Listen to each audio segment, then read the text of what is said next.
Pekerja Indonesia kembali mengalami perlakuan tidak menyenangkan saat bekerja di luar negeri. 3 ABK yang bekerja di kapal meninggal dan jenazahnya dilarung ke laut. Menurut Kementerian Luar Negeri, pihak kapal menyebut pelarungan jenazah sudah sesuai aturan internasional. Terkait kasus ini, migran menduga ada pelanggaran HAM terhadap para tenaga kerja Indonesia. Dan saat ini kita sudah terhubung via Skype dengan Direktur Eksekutif Migran Care, Wahyu Susilo. Selamat siang, Mas Wahyu. Selamat siang, Pak Asbid. Mas Wahyu, bagaimana Migran Care melihat kasus ini? Apakah Migran Care melihat bahwa ini ada unsur tidak dipenuhinya hak ABK di sana? Ya, saya kira ini mengkonfirmasi ya laporan dari Global Slavery Index bahwa sejak tahun 2014 dan kemudian juga laporan itu diulang pada tahun 2016 itu praktek perbudakan modern sering terjadi dan sering dialami oleh para pekerja migran kita yang bekerja di sektor perikanan, terutama sebagai anak buah kapal gitu. Nah, kita juga menyayangkan sebenarnya sikap lembek dari Kementerian Luar Negeri yang hanya menyoal bahwa itu dilarung, itu bukan dibuang. Saya kira persoalannya bukan soal dilarung atau dibuang, tetapi persoalannya adalah mengapa 3 kawan ABK ini bisa meninggal dunia. Ini kan sebenarnya juga harus ditelisik karena juga laporan atau kesaksian ya dari teman-teman ABK itu juga ada perlakuan-perlakuan yang tidak layak yang dialami mereka. Ada diskriminasi yang dialami oleh mereka. Kemudian juga ada hak berkomunikasi yang dibatas-batasi. Kemudian soal persetujuan, saya kira harus diperiksa kembali apakah persetujuan itu dari surat template yang memang sudah ditandatangani oleh teman-teman TKI sebelum berangkat. Karena di situ dikatakan bahwa mereka akan menanggung segala resiko bahkan sampai pada saat kematian seperti itu. Jadi saya kira yang perlu dilakukan oleh Kementerian Luar Negeri, dan saya kira ini juga tugas dari BP2MI, Kementerian Ketenagakerjaan, Kementerian Perhubungan adalah menelisik lebih lanjut, meminta adanya investigasi lebih lanjut, karena sebenarnya kasus ini bukan kasus yang baru gitu. Ada kasus-kasus lain dan ini sebenarnya merupakan perulangan.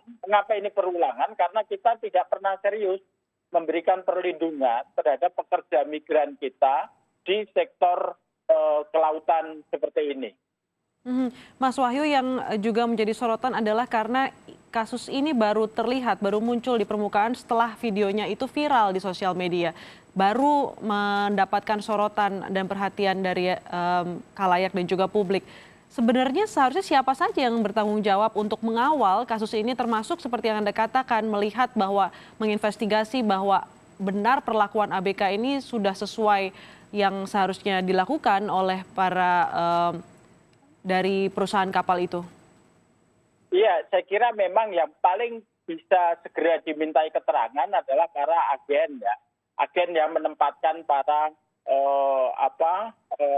ABK tersebut, kemudian menelisik sebenarnya juga track record dari perusahaan kapal yang mempekerjakan mereka. Karena kemarin saya dengar dari kesaksian teman-teman ABK, track record dari perusahaan ini sangat buruk. Nah, seharusnya kan ini menjadi catatan ya, menjadi catatan bagi pemerintah Indonesia untuk melakukan blacklisting pada perusahaan-perusahaan, pada kapal-kapal pencari ikan yang punya track record buruk dalam memperlakukan ABK kita.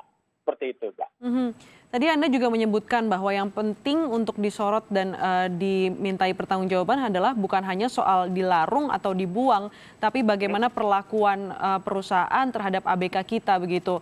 Sebenarnya selama ini dari data yang dipunyai oleh Migran Care seperti apa sih data selama ini soal perlakuan perusahaan kapal terhadap ABK WNI? Ya, masalah pertama sebenarnya ada yang seperti saya katakan tadi, dia menandatangani surat di mana di situ dia bersedia bekerja dalam kondisi apapun.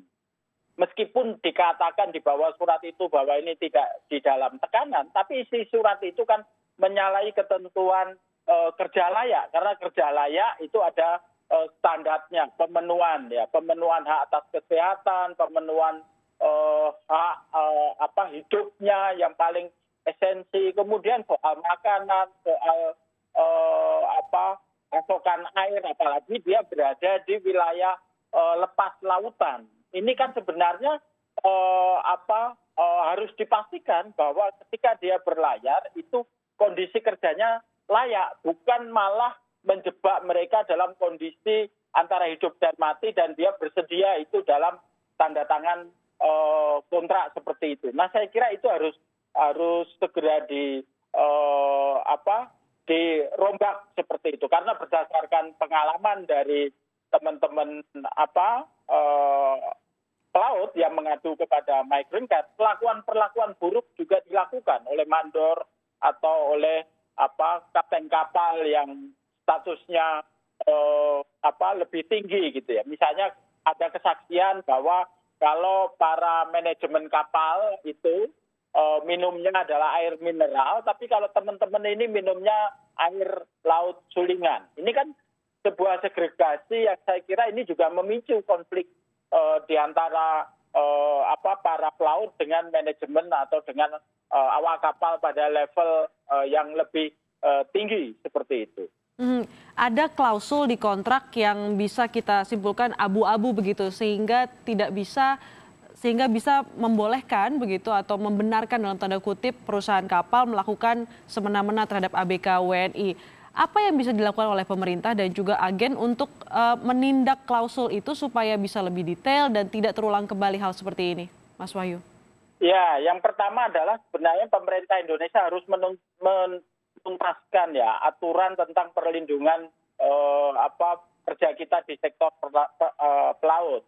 Karena misalnya amanat Undang-Undang 18 tahun 2017 itu sudah meminta adanya aturan khusus, adanya peraturan pemerintah tentang pelindungan pekerja di sektor pelaut, karena ini sektor yang sangat rentan. Tapi sampai sekarang aturan itu tidak terbit karena ego sektoral antara Kementerian Ketenagakerjaan, Kementerian Perhubungan dan BP 2 MI seperti itu gitu loh.